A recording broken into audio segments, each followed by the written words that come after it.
Hey guys, and welcome back to another episode of Earthen's Den. And I am feeling so revved up. I am so excited for the new year. Just all of the projects that I have in store and just all of the blessings that are waiting for me. And even if I don't see certain things, the thing about me, you guys, I dream so big. I dream so big. And I think for me, I might as well go after what I really want, right? And this dream versus going after something that's so small, so that's kind of how I move. But I'm sitting here and I was thinking about fashion. So I kind of wanted to touch briefly on this because I know a lot of people are starting clothing lines and a lot of people are in a space where you're kind of struggling financially because of your spending habits. This may be something that's a little bit more in relation to like women versus men, but I know some guys who kind of shop a lot too. And I just kind of wanted to say, like, first and foremost, you guys know I've never considered myself an entrepreneur. I do not consider myself an entrepreneur. I consider myself solely an artist. Like, for me, it wasn't that I felt like, I just want people to feel my art and I don't want to make any money from it, right? That was never my intention with anything that I've done. Of course, I love money. Like, I want to make money, of course, but it was more so like, for me, I stayed in my own lane. I'm passionate and everything that I do is purposeful.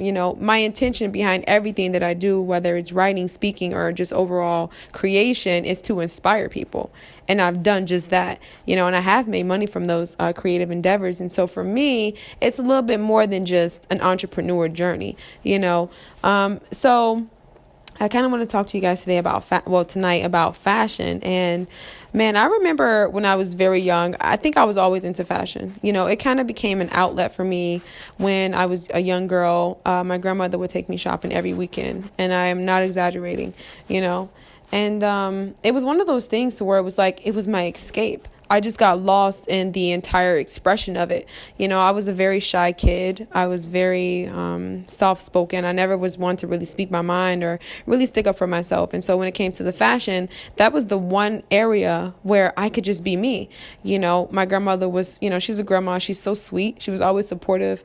Well, not necessarily like in regards to my fashion choices, especially not today, but when I was younger, she was always down for, me getting what it is that I wanted. And so she always felt like what I picked out looked nice, right? So it's one of those things where it was like that became the one area where I could really express myself and be true to myself. I had always kind of been like writing, not necessarily on a consistent basis. And it wasn't something I was doing daily when I was younger. But I did have a different connection that I noticed very early on with like reading and writing. I was always doing very well in my English classes. Like, that was like the one thing. I think the lowest grade I ever got in English was like a B. That was like the one class I knew I could always get an A in. I took like AP in high school. And so, I think that was a gift that was always kind of like there with me. And that was an outlet in itself. But fashion was so major for me because it was like I could really express myself. And even still to this day, when I dress, it's so much bigger than just fashion. And I think that's why I don't really like the word fashion. I'm just being honest with you guys. Like, I don't even really like the word fashion. Like, I feel like everybody's like, I'm a fashion designer. To me, fashion screams attention. To me, it's an art.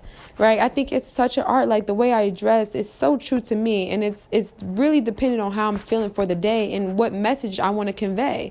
I think that you can convey so many different things through fashion. Like, I look at runway shows and I'm not impressed.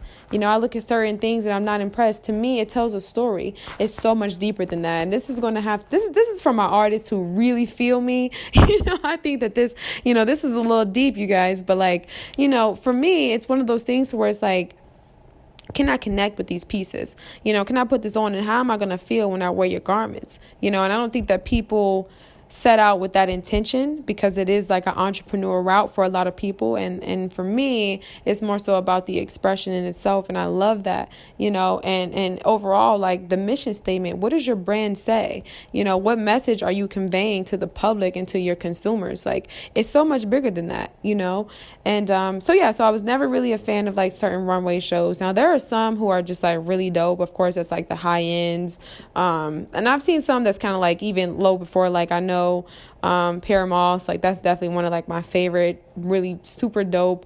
Definitely one of like my greatest inspirations, just because overall everything he stands for is like super dope. He's totally for the people, he totally represents my people, Black people overall, and it really gives a voice to our community. And so I think that's something that's really dope. But like overall, I think a lot of people step into this space and they think, because thing is, it's very easy to create something, but to create something that's good, that is where we kind of draw the line. And, like I said, even in the first season, when I talked to you guys about the entrepreneur spirit, I'm never in a space where I want to discourage anybody.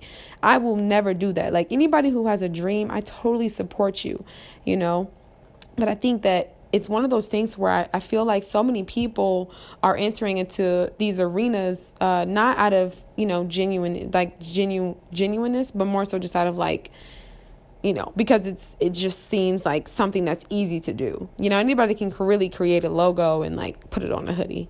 You know what I mean? And I'm not saying that that's a bad thing. I'm not knocking anybody's hustle. And I think that that's something I want to make very clear because, to make a living for yourself in itself is just something to really be proud of.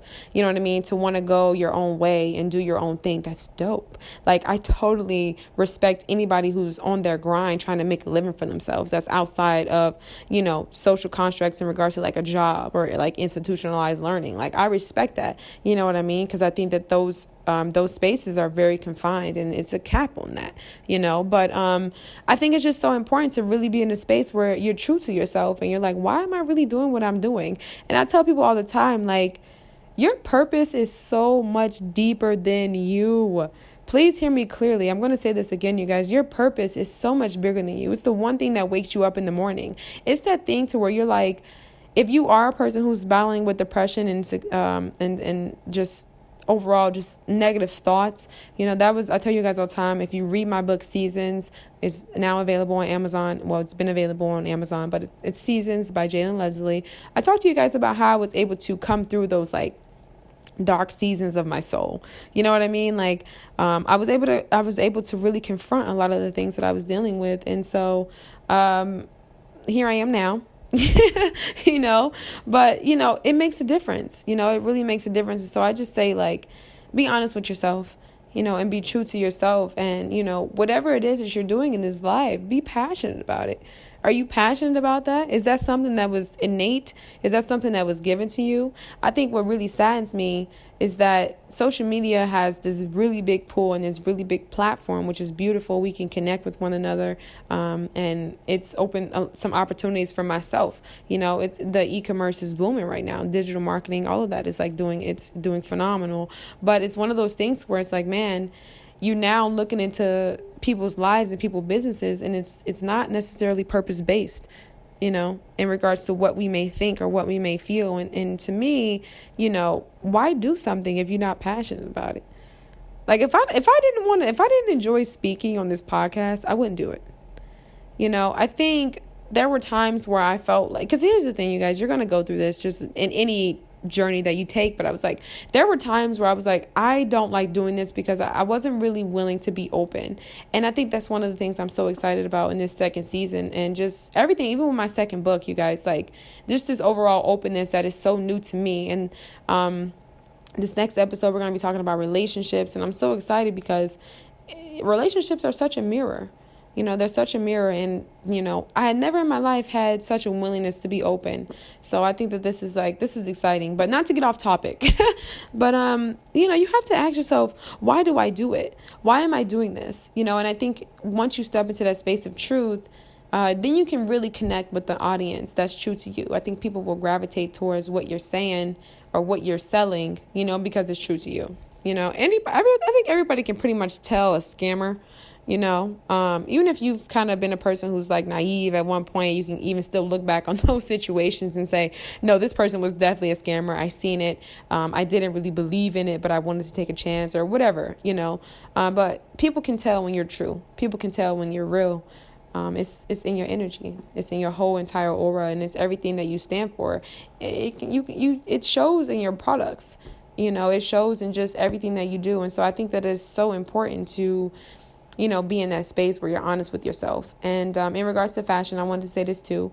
Like I said, for me, it's art. But for others, I know that it's an entrepreneur journey, and it may not have the same level of depth, and it may just be fun, right? And there's nothing wrong with that. I don't take that away from anybody.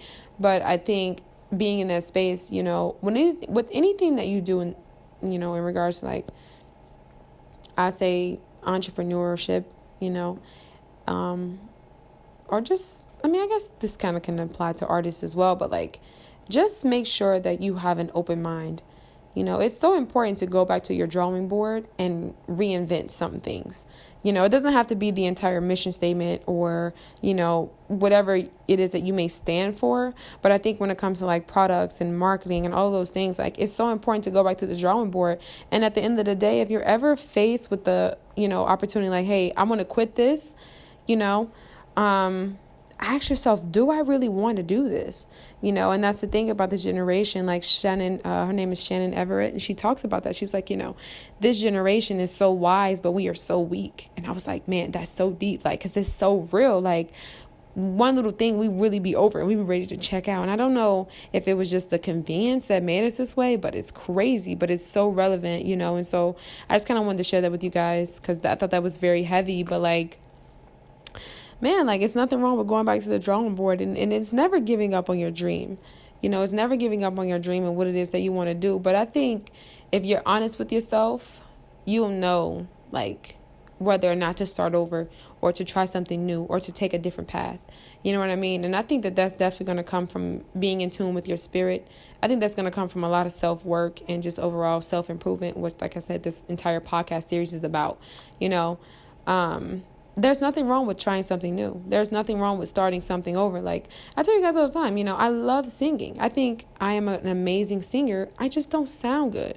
So it doesn't mean I'm going to try to be a singer. And I know that that's not something that innately I was born with and I am equipped to do. You know what I mean?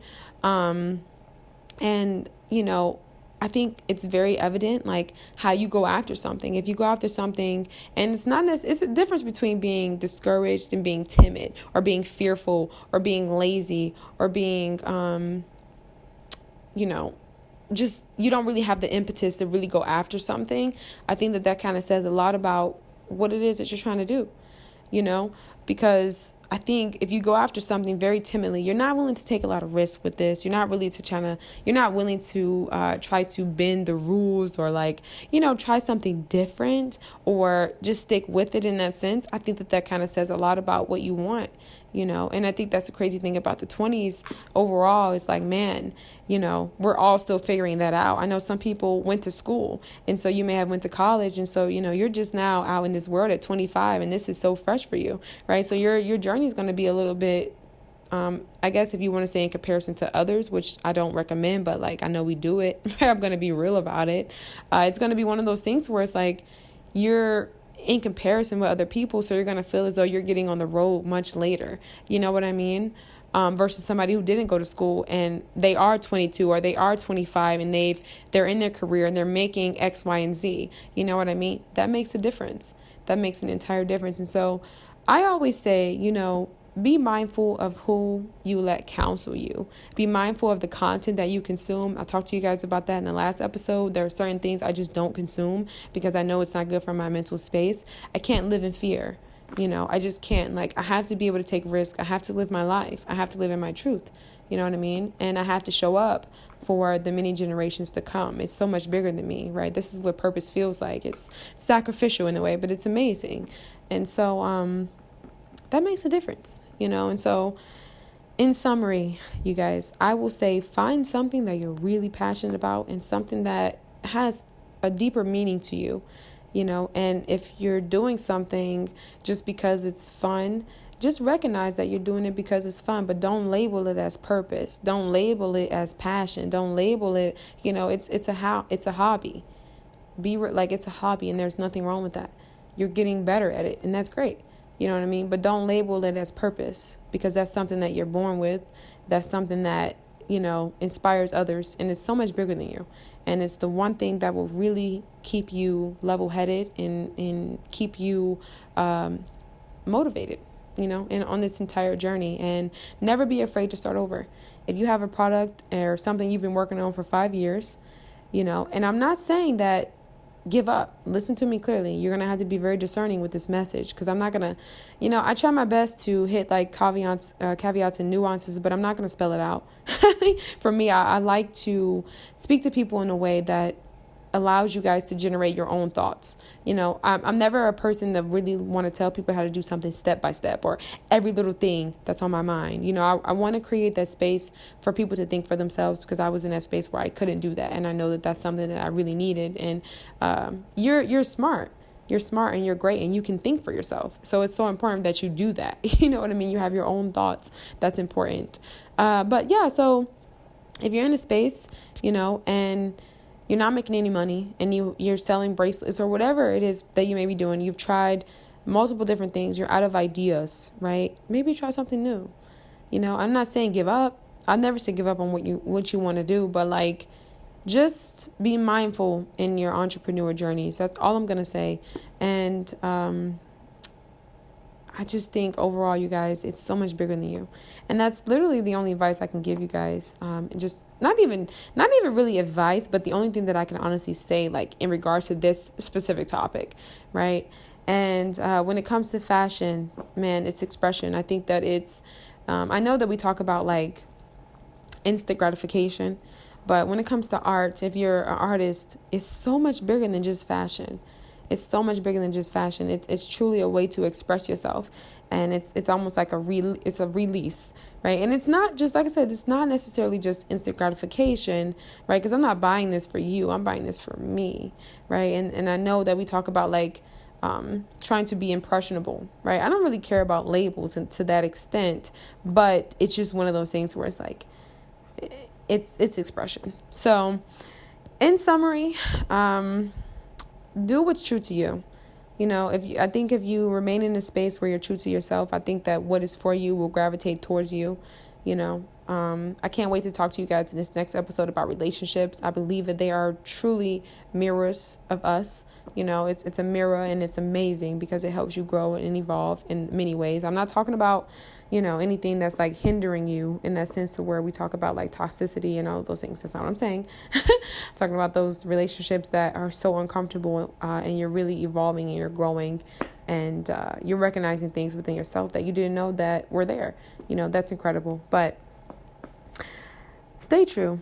That's probably like the main thing I can say. And understand that, emulation will only take you so far, when it comes to emulating a person or, whatever, it'll only take you so far.